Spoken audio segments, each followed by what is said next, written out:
in real estate, customers have had the goal of making income net of taxes as much as possible. And one of the challenges have been taxes, particularly here in California, where we have not just federal taxes, but state taxes. And one of the challenges has been a 1031 exchange, which, while on the face of it sounds great, can be very complicated. I recently have been learning more and more about alternatives to that. And I came across an expert, Lyndon Grey, who I invited to our call today. And what's really interesting is I was talking to a very close associate of mine, actually a colleague and a mentor of mine in some of these areas, who does a lot about investing and tax work and fiduciary work. And I was telling her what I was doing, and she told me, well, I know this great guy, Lyndon Grey. I said, whoa, whoa, whoa. I met Lyndon the other night at the LA County Investors event. I didn't realize he was all that. And she says, no, he's all that in a bag of chips. So I'm really excited to have on our call today, Lyndon Grey. Lyndon, thank you so much for joining us. Thank you for having me. I appreciate that warm introduction there. Tanya English is a big fan. We had an argument over who was a bigger fan of yours, me or her. She won. You don't really win too many arguments with Tanya, just FYI. That's true. That's true. Yeah, Tanya has been a great advocate, being in her position as a realtor and being in charge of building an office with other agents. She realizes that the DST tool is certainly a tool for your toolbox or toolkit, if you will, for agents to pull out when needed, especially when you hear the terms, I don't want to sell because of taxes and so on. So it's been a great tool. And a lot of people just aren't aware that it exists. It's in the tax code. It's IRS Revenue Code 2004-86. And it's been there since 2004. So the two pillars that allows the DST to stand on is, number one, that tax code. You have the law on your side. Number two, 90% of corporate America doesn't own the property that they're in. They lease or they sell and lease it back. And with those two big facts, it allows the big landlords of corporate America to basically package different portfolios, whether it's net lease, multifamily, industrial, et cetera, and open it up to the mass affluent, the person with 2 million in assets to 20 million, that mass affluent demographic that represents trillions of dollars, to allow them to then 1031, because that's a big area. As they age, they no longer wish to be hands-on landlords. So the DST does provide an out for them. And just to give a quick overview, so 1031 exchange traditionally was you buy a property, you sell a property, now you have a tax liability if you have a profit on it. What do? You could pay taxes. Uncle Sam has his hand out. Uncle Gavin Newsom has his hand out, his big hand. And you say, well, wow, I worked really hard. I made $500,000 profit, and the government could take, if it's ordinary income, a big chunk of that. Even as capital gains could still be 30%, depending on your tax bracket and such. And so the 1031 traditionally was you take all that money and put it in another property that's higher priced. And the problem there was there's so many limitations to that property. My experience as a realtor, that you have to identify 3 properties, and buyers would identify one property they loved, one they thought okay about, one they didn't really care, but they needed 3. And the one they loved, they found out they didn't love it. And the next thing you know, now they're having to take all their profits and put in something that's bigger that they really didn't like. And so what the DST that Lyndon helps make available, the Delaware Statuatory Trust version of the 1031, gives you the additional options, instead of buying a property, of buying in a portfolio, kind of like a mutual fund or a REIT of different product types. Is that a fair assessment? Indeed. The portfolios are already in place. They've been vetted, they've been put together, financing has been achieved. And you just come in and you say, hey, I have this property that I sold in downtown. It's a 10 units. I've owned it for 20 years. And I get in contact with that client through their realtor or their CPA, And then we have a conversation and they want to know, okay, what portfolios do you have? So it's like picking off of a menu. You take in a restaurant, you take the vegan, the meat, the fish, and the menus that I have available are from anywhere from 3 to 5 major players in the real estate space as far as corporate landlords. So they might choose an Amazon distribution center with 2 or 3 properties spread over 2 or 3 states. They might choose a self-storage portfolio with 10 properties spread over 5 states. Or they might choose a net lease portfolio with 15 properties, such as CVS, Walgreens, et cetera, all net lease spread over 11 states. So by the time we've said, you know what, let's allocate a third, they've now achieved anywhere from 20 to 30 properties spread over 8 to 10 states, representing 4 to 5 different industries. So by doing that, they're now diversified across geographic diversification, asset type diversification, and they get monthly cash flow coming in. And you also keep your tax advantage as it relates to real estate. You get the pass-throughs. Some people think, oh, I'm in a passive position, therefore I give up that benefit. No, you basically inherit that benefit and you keep it with that particular portfolio. And so you end up, it sounds to me similar to stocks, where you can buy stocks if appropriate or mutual funds, and then you can diversify much more easily. And you end up with, and rather than you buy the next property, which is a big hurdle to find, right? The first property you found would be a challenge. Now you have to find another one and then figure out, well, how I add value, how to get the down payment money, how do I finance it, close escrow, fix it up. Here, these properties are already, like you said, in a portfolio where you have financial records, you have a financial history, you have a track record of the management team, but more importantly, you have a track record on that property already or that portfolio in place, right? Indeed. And you mentioned a very key point, financing, especially in this environment where interest rates are higher. The realtors out there can really strategize and be real strategic by utilizing a DST with a high LTV to satisfy a client with a loan.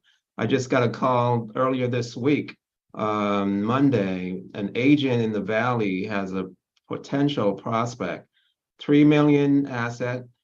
She has a 1 million debt on the property. She's taken out equity over the years. And she knows she will not be able to finance that by doing a traditional exchange. So the realtor is trying to figure out how to work this situation, because the seller has already told her, I'm behind on my tax filing 2 years, so I can't get financing. So what do you do? She called me and we strategized. I said, we have certain portfolios. I had an Amazon distribution center with a large LTV.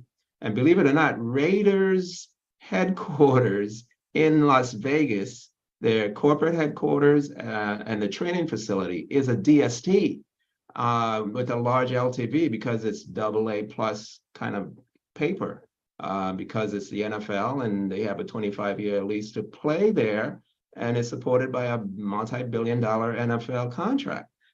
So those two portfolios can easily absorb $1 million loan just by allocating anywhere from $300,000 to $400,000 to one of those portfolios or both. Bam, you've absorbed that million. You can then take the equity that the client has and go and buy a property for cash if she still wants to be in the direct space in terms of ownership. So it gives you much flexibility, and that's some of the ways that I've seen it utilized. Just real quick, let me just make sure we're clear. I'm Bill Gross.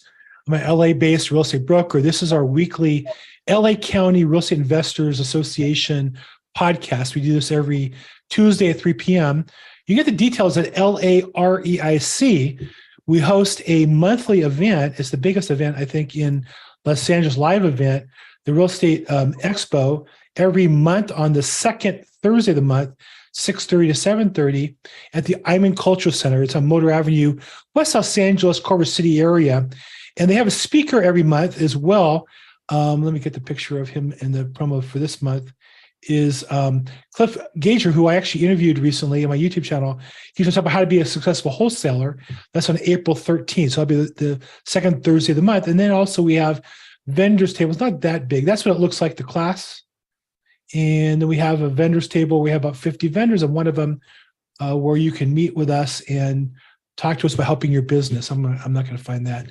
So anyhow, that's the official sponsor of this event. And for those of you who are in Lloyd Siegel's LARIC event, the key to real estate success, I find, is networking, constantly learning. And so today we're going to learn about DSTs and how to open up some other opportunities as well as network together. If you're on the call, it's meant to be participative. So feel free to put in the chat box your contact info, as well as what are you looking for and what do you offer the marketplace. If you're a vendor, let us know. If you're looking to buy a particular type of property, let us know. We're glad to help you. And then if you have questions, raise your hand in the Zoom or put in the chat box. Love to make it as participative as possible. So, okay, all that out of the way. Lyndon, thanks for letting me do that. So give me an idea. How did you get into this space? Is your background financial planning or wealth management and this became a specialty? You've been in this for a while. How did you get in this particular space? Yeah, good question. So I've been in the advisory space for a while, over 20 years now with B of A advisors and Merrill Lynch and so on. And what brought me to this space, I was talking to a client about 7-8 years ago, perhaps. And he's about 12 years older than his wife. And his wife tells him one day, they own a lot of property around LA, 12, 14 different units, rentals, and so on. His wife tells him she doesn't want to be bothered with these properties if something happened to him. Right. So we're on the phone and he's thinking, geez, if I just start selling these properties, I'm going to get nailed on taxes. I've owned them 20 plus years. So that's when I really did some digging and found out, whoa, there's something out there called a DST 1031. And that's how it kind of just, a light bulb went off. And I said, this is information that a lot of people aren't aware of. I need to join certain realtor affiliates, attend their expos and conventions and so on, and really network in that space and give this information out there. Because 9 times out of 10, when I speak at these events or I engage with someone at coffee or whatever, they have a scenario where, wow, I could have used this. My brother-in-law sold this property. I had one 2 years ago. I had a client 2 years ago. Wish I'd known you then. Exactly. Those comments always come along. So that's why I started to make it a concentration in my business, because especially with markets being volatile, it's good to talk real estate because a lot of people have built their wealth in real estate. And being in California, being such an anti-landlord state, and then going through the COVID experience, my landlords have had it up to their eyeballs with all the nonsense and the rules and they can't evict and all of that. So I come along with a solution that will help them when they sell their properties to not put salt in the wound and have to pay almost 40 cents on the dollar in taxes. So, and that's one of the things that brought us to you was working with my colleague, Tanya English. She uses this to train real estate agents on helping resolve distressed properties, because you have owners of properties who have managed 20 units, 30 units here in LA for years and years and years. The laws are getting tougher. They're getting older. They fell behind on the maintenance. In order to bring the properties up to market, they'd have to reinvest a bunch of money. They don't want to do that. If they sell, they got to pay a chunk of taxes. If they would do a 1031, they got to find another property, which they don't want to do. And you come riding in on a white horse and say, hey, here's some kind of prepackaged solutions. We can tailor a package for you that solves those issues. So for those of you listening, somebody might say, well, I don't have $2 million to invest. This isn't for me. This is for you, because if you're a wholesaler or a wholesaler or a real estate agent, you come across sellers who are in that situation, this is a tool for you to bring to them to help solve their problem. The problem is if a property they don't really want, but they don't have a way out, this is a way out. If you are an investor and you'd like to get rid of your property, obviously, this is something you might want to sit down with and get real with the numbers. Talk to Lyndon and he can walk you through what a package will look like for you. But this should be for anybody, whether you're brand new, looking to start off as an investor wholesaler, what's your exit plan going to be? Or if you're out, but I always tell you, if you want to start as an investor, you're going to find deals you don't want. You need to sell those to somebody else to monetize those relationships. So really, this should be for anybody on these calls. So what does the process look like, Lyndon? If somebody says to you, well, I'm interested, you look like you know what you're talking about, you sound great. What's the next step for somebody who's interested in learning more about DSTs and or engaging you with a client of theirs or prospect? Certainly, you can reach me by email or phone. I can put that stuff on the chat or.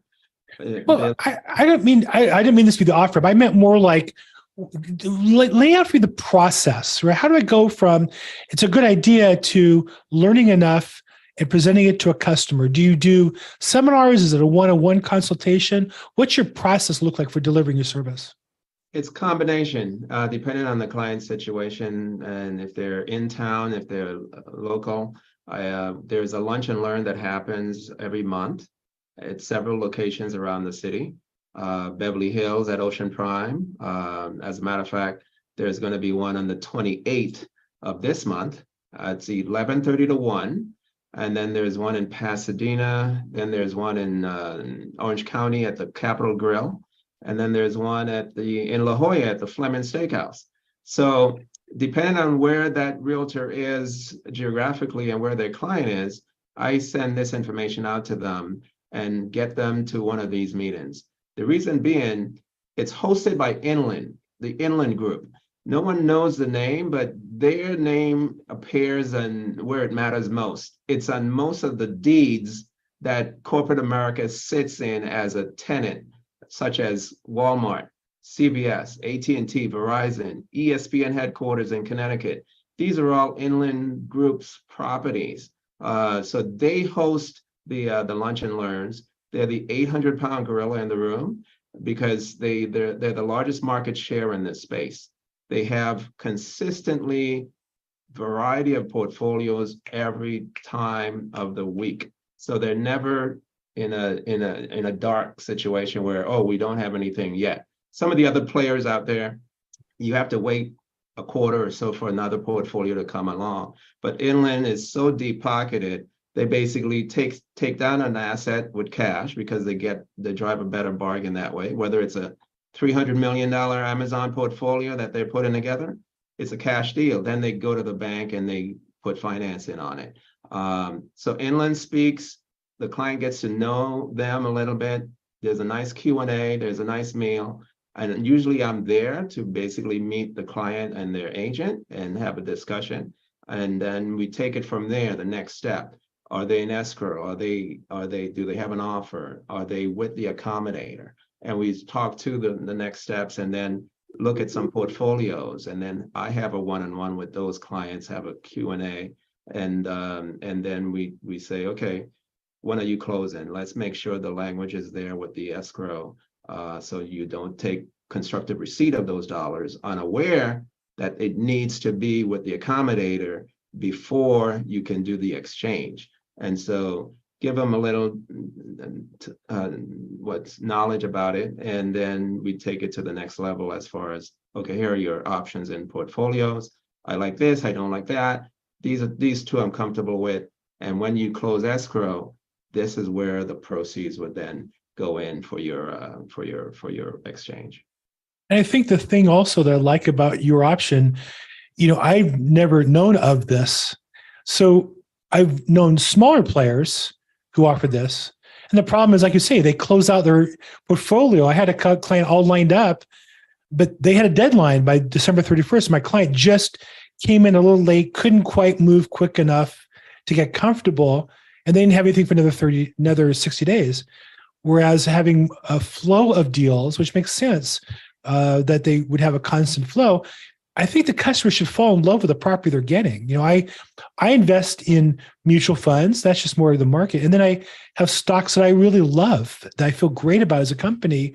That's what I work hard for, to create my wealth. And I think somebody who's sold an apartment building wants to feel really good about the property they're investing in, whether it be the product type, public storage, or Amazon warehouse, or CVS, as well as the geography. They should feel good about where they're investing and have an input and review of that.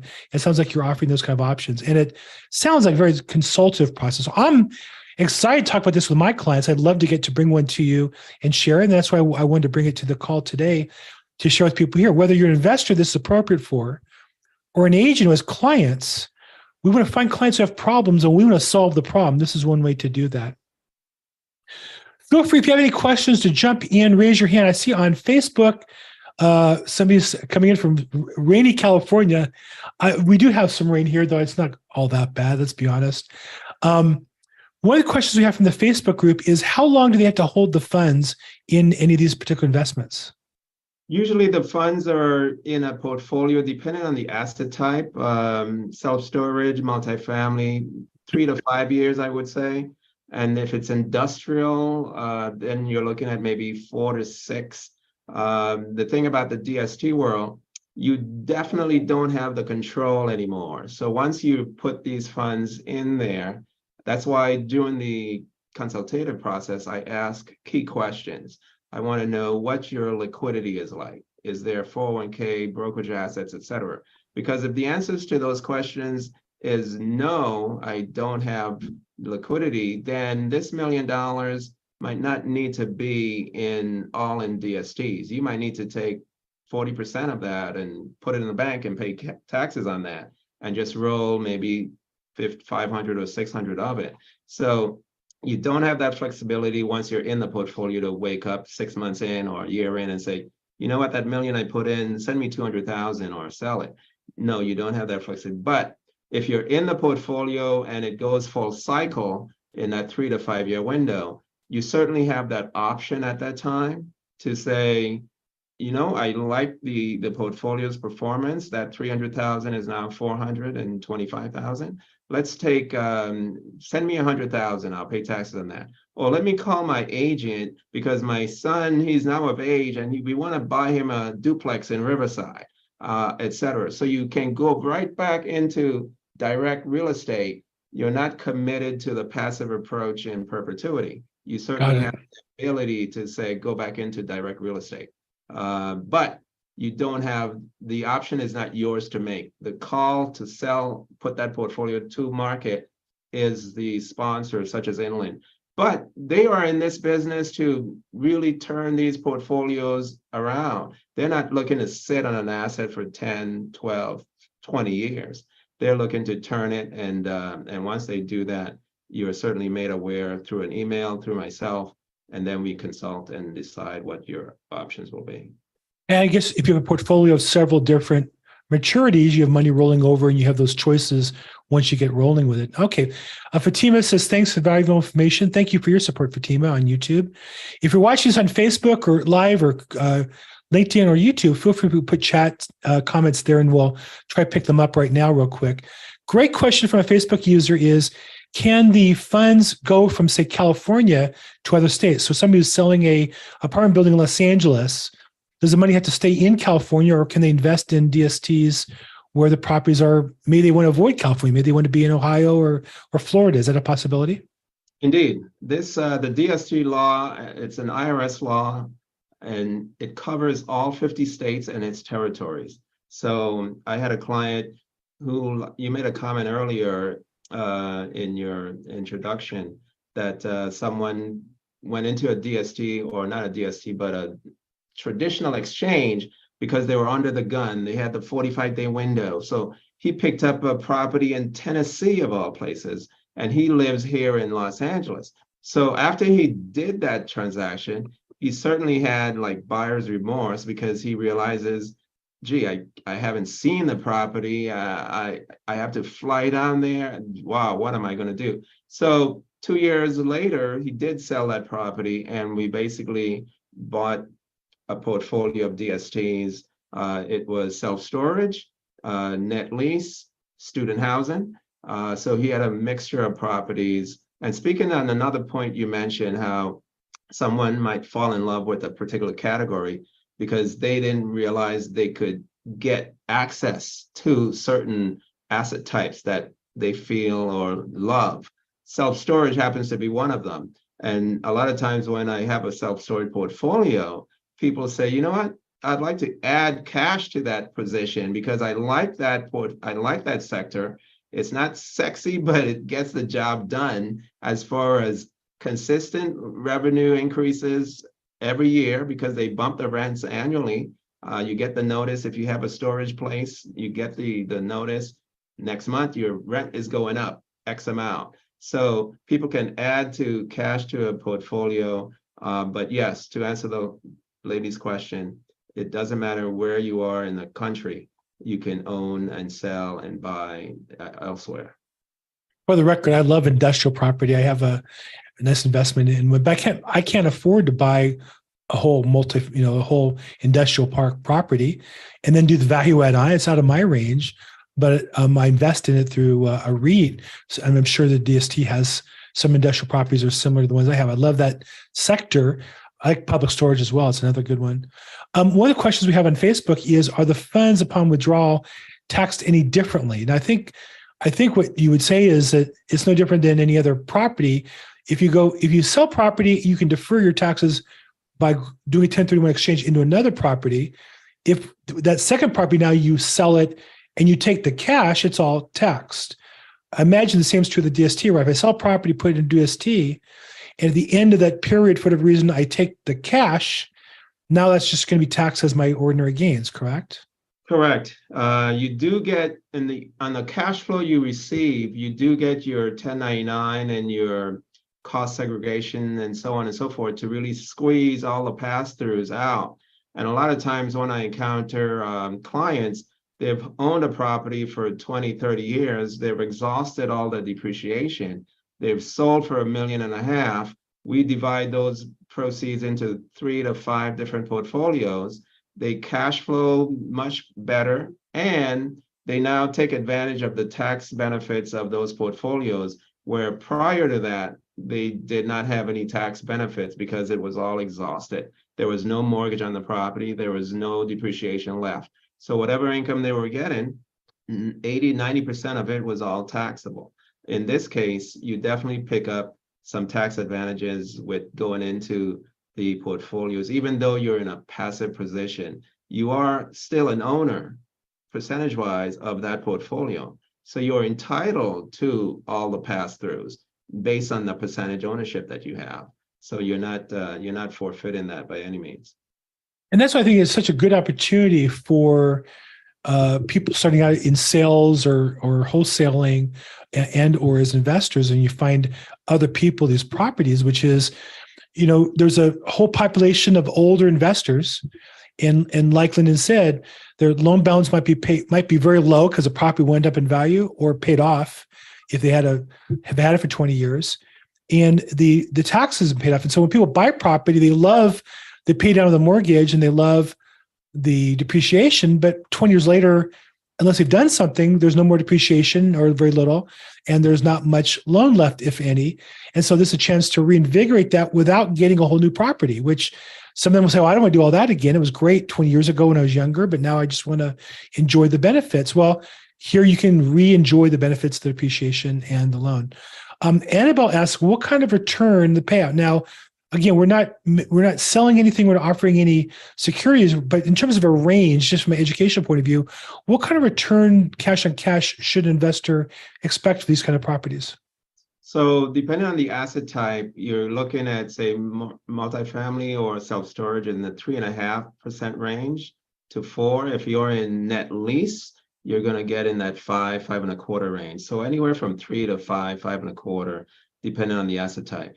Prior to the inflation increase that we've been having over the last year and a half or so, the yields or the returns were more like 4 to 6, 6.5, because we had low interest rates, so borrowing costs was very low for institutions, and so they can pass that extra revenue on to the shareholders. So it was not unlikely. I did a portfolio. The client asked me to send their 1099, and I saw that at that time they were getting like 6.5% on a net lease portfolio. And so they're sitting pretty happy now with that kind of income coming in. But current market, it's more like 3 to 5, 5.25, depending on the asset type. Again, this is for somebody who has a apartment building, and you compare what they're getting now in their returns, and I find they're getting very low, 2-3% net when you count out the expenses and property taxes and insurance and such. Another question, pardon me, that's cash on cash. I forgot to be specific with that. So on $1 million, if someone's getting 4%, 40,000, there's no, that's all in your bank account. And then when you get your 1099, you might not pay tax on half of that. So your 4% is more like 4.5, 5, because depending on your tax bracket, there's something known as your taxable equivalent yield, because that dividend you're getting is treated very favorably tax-wise. And then kind of the same line, is there historical data on how the DSTs? I think your answer is going to be, well, each operator, each portfolio, each project, or each portfolio has its own history at some point, right? Yes, it does. But so each provider does have a nice information on all their properties that went full cycle. Inland happens to be, like I mentioned, the biggest player in the space. So they've done more full cycle deals than the whole industry combined. About 250 plus deals that have gone full cycle. Speaking of full cycle, November of 2021, they went full cycle on a $265 million self-storage portfolio. 3 different portfolios into one. They sold it off to an institution, an endowment, pension fund. And so that portfolio, on each portfolio, averaged about 11 to 16.75 return, depending on which portfolio you were in. And that's annually. Even though the income might have started at 3 or 4 or 5, you get a nice bump when they go full cycle with those portfolios. Nice. Okay, look, this is obviously a very complex topic. I don't expect in half hour, 45 minutes, we're going to teach you the intricacies. My goal for those of you watching is to realize there's a concept, there's a 1031 exchange, traditional, there's a 1031 DST, and that for somebody who has a property that may not want to sell because of taxes, the DST might be the right solution for them. And you have a contact person who can help hold their hand and walk them through the process and make those presentations. So questions, I think I hit all the chat box questions. If you're on the call live, love to have you jump in and participate. Thanks, Bill. Great info. Thank you so much for the kind words. I think glad to have anybody ask questions. There's no questions that are too silly or too intermediate or too beginning. We're all here to learn together. Anybody have a question, you can raise your hand or put it in the chat box. Let's see. I'm gonna call on Thursday. Go to other before okay. So Miles, thank you, Miles. He's knows me through my probate business, and he used to go to the LAProbate before Lloyd took over, and back when the late Phyllis got sick. Yeah, I never met Phyllis. I joined right after Lloyd took over, so he's the current proprietor of the program. But to be honest, my only interest in this is in real estate. I know a couple things. Number one, we're in the talk to the people business. The more people I talk to, the more money I can make. I was at the event. I just saw Lyndon. He was at another table, he had a bunch of flyers. He was a good looking guy, but frankly, if he wasn't, I still would walk up to him and introduce myself. And I said, wow, that's a really sharp guy. And we made an appointment to follow up. Next thing you know, I'm learning about something that maybe I haven't used it yet, but for sure I'm on the lookout for my next client. I had one 2 years ago. This would have been a perfect fit for. So this is how we do business. We meet people and network. We learn, and that's what we're doing on the call today. And then you also need to have like a mentor or coach. And I think Lloyd's one of those. There's other people at that program who can offer you programs to give you more intensive learning as well. So, but thank you, Miles. Thank you for the nice shout out, and glad to have you on the call today. Okay. And again, I know this is a very deep topic, but I enjoy it and I feel like I learned a lot. And I'm excited to use this. Any other last questions, comments before we wrap up today? No? I'll extend the invitation also. I mentioned earlier about the lunch and learn. If an agent is out there and they have multifamily owners, this is a good opportunity to basically piggyback off of someone like Inland, who's basically hosting this lunch and learn. Bring your client, come to this information. They might not want to sell right now, but once they get this information, you would know that this is an option, a viable option. So if you wish to participate or attend, I should say, the lunch this March the 28th, 11:30 to 1 at Ocean Prime in Beverly Hills, let me know, and I would certainly reserve a space for you and your client. And so Lyndon's phone number is right there on the screen, 310-954-8384. I'll put it in the chat box as well. And then you have an email address. I have you at lgrey@wasdirect.com. Is that the best email for you? Exactly. And if someone wants to see a couple of sample portfolios with some return information and so on, they can email me and I could send a couple of portfolios out.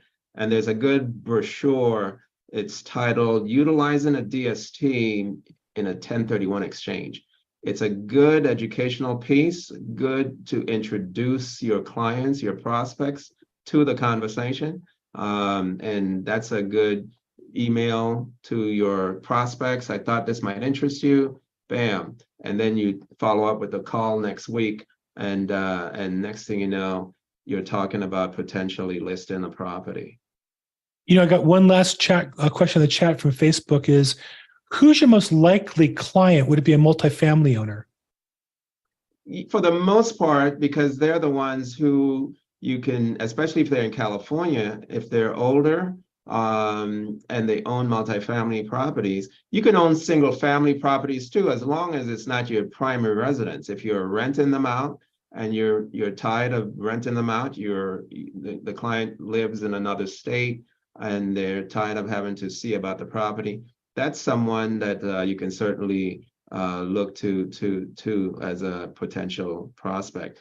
And something I would share with others, if you do a title search for absentee owners or of rental properties in the city or certain zip codes, they can be a good target as well, because they're probably living in another state, unaware of the DST solution, and tired of being a hands-on landlord, getting all the calls or all the COVID forbearance rules and so on. And they're probably, if they knew of an option, would probably want to sell their property. Well, again, if you're starting out in real estate, you're talking to people, whether it be homeowners, multifamily owners. And when somebody says, I'd love to sell, but for the taxes, that's when you want to bring Lyndon in the conversation to see if you can help them find a solution. They're almost saying they want to get out of it, but they don't know how. And this is a way to do that will help them be effective. And then for you as an agent or investor, a chance to make money by helping them. You know, the more we get paid based on the money the value we create for other people. So when somebody has a problem and you solve it, that's how we get paid. It's just how life works.